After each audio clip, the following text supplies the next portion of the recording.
Because my auntie refused to address the situation and only hid and buried it, refused to get help for her son, my same male cousin that I beat in silent rage, just a couple of years later, impregnated one of our other younger cousins who was about 12 or 13, and that child was forced to get an abortion to hide the secret.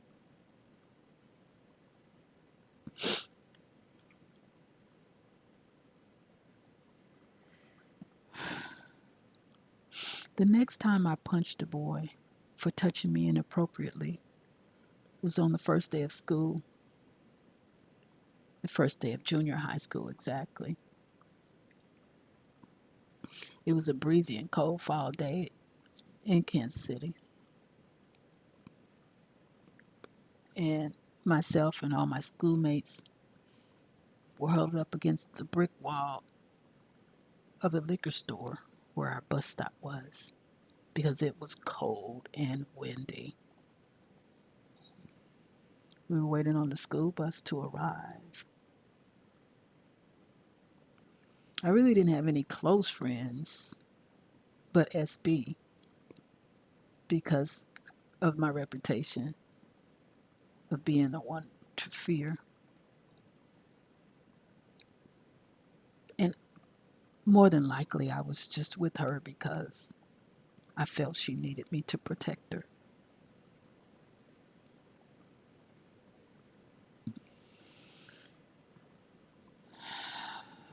SB was quiet. She didn't mess with anyone. But I was loud and angry. But nobody asked why. Not my parents, not my grandparents, nor any other relatives or friends or associates or church members or pastors. I just remained angry, but nobody wanted to know why. They just pointed at me as I walked by and, whispered under their breath, "She's crazy." My friends saw and heard about me chasing my uncle through the projects with that knife, but nobody asked why. And I know for sure that my aunt C knew what her son had done to me, and I wasn't his first. But nobody asked why. They simply kept the secret. So after beating up cousin Q for raping me, and yes, I said rape because rape is rape, even if it's between two children, two teenagers, a teen and a child, an adult and a child, any type of unwanted touching, I found out later in my young adult years, it's rape. Whether you drugged or not, if it's unconsensual touching, it's rape. Aggression levels don't matter. It don't matter if you were at a certain location or not, or invited here or there or not. When someone touches you in an unwanted sexual manner, no matter what anyone says, it is rape. So after beating up cousin Q, the next person who got these hands for touching me was a young boy I'll call TT. TT was a goofy kid. He annoyed everybody. That day while we were standing on the bus stop, I didn't notice him because I was talking to my best friend, SB. But when the bus arrived, we all began to walk on the bus one by one. TT went on first because he was right at the front door, and all the other children filed on the bus, and SB was right in front of me, and I got on right behind her, walked up one step, two step, three step onto the bus. Began walking in between the seats to find a seat, and TT slapped me on my butt. And instantly I turned around and open chested him and knocked his wind out. And all of the children roared, boom, wow. They made all kind of Batman noises. And when TT regained his breath, I told him, don't ever put your hands on me again. And that was the first time that I spoke that to any one of my abusers, traumatizers, or trauma masters. Because there have been plenty other instances of abuse in my life. These are the only few that I am sharing at this time. So after I punched TT, he knew never to do that again. Later on, some months went by. My Uncle V had taken me to this apartment to where he was going to practice before they had been, because my Uncle V and a couple of other guys had been selected to participate in a talent show for a vocal group.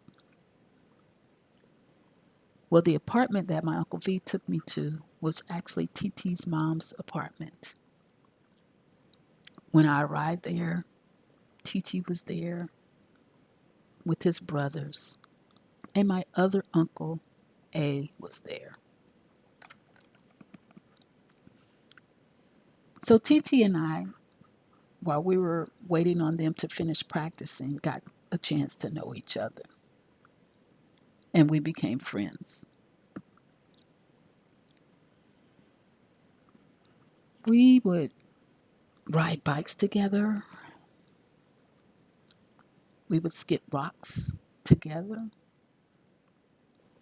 TT, again, would not turn flips just like Uncle V, but he would pull the mattress out of the dumpster and he would spot me. So we began to hang and become friends and have conversations like we were two brothers, because again, I was the tomboy.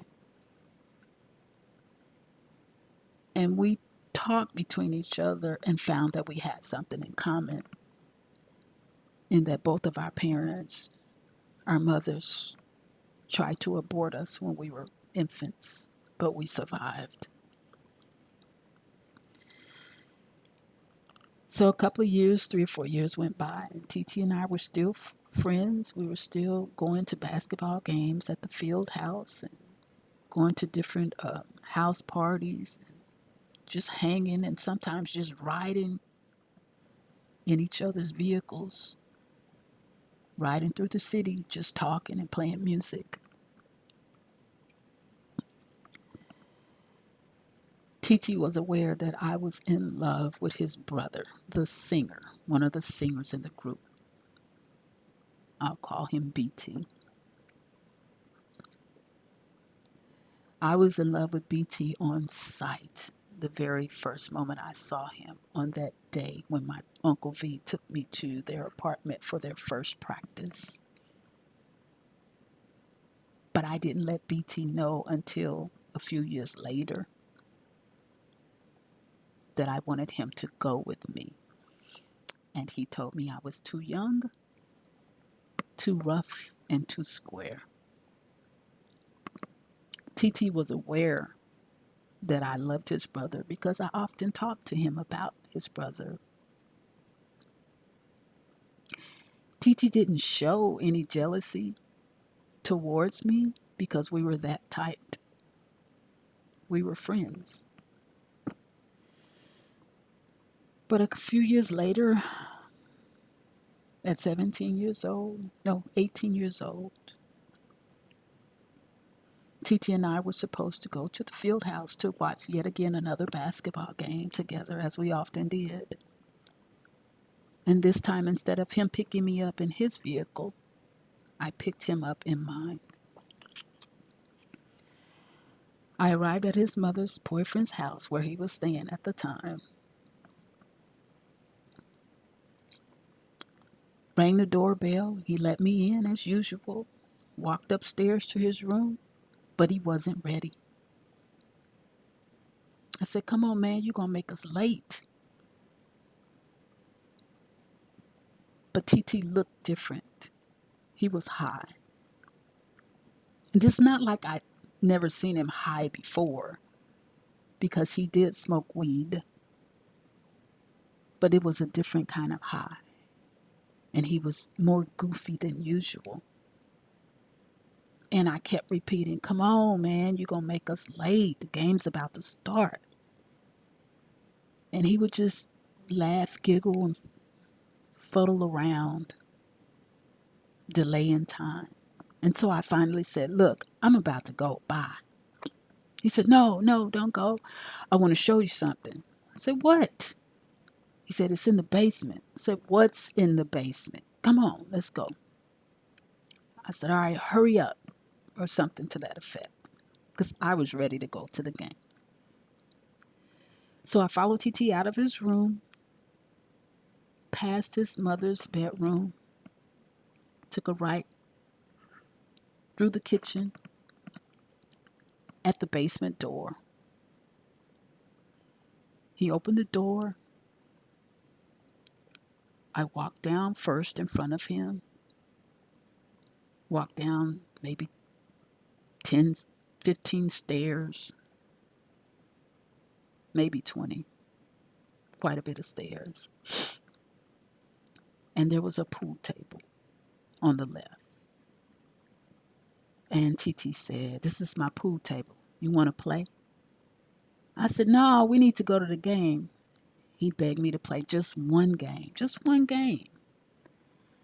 I said, "Oh, man, all right, whatever." So we walked over towards the pool sticks, but we never made it to the pool sticks. TT pushed me down from my back, pushed me onto the couch that was next to the pool table sticks, pinned my hands behind my back as I lay on the couch, crushing my fingers with his hands holding them, one hand holding my hands behind my back. With his other hand, he pulled down my pants, and I could not punch him. I could not swing because the weight of his body and my body were pressing my arms and my fists together, and he had my hands clenched together. And all but 2, 3 seconds went by when he stuck his penis inside of me, and it wiggled, and I was wet. Now, all of the other molestations, I had never been wet in between my legs, and I'd never felt that wiggle before. And again, I cried. And TT began to cry or fake cry. But because I was crying, he began to apologize and say, I don't know what happened. I'm sorry. I'm sorry. I'm sorry." When he let me up off of that couch, I just pulled my pants up and I went home. And I never said a word.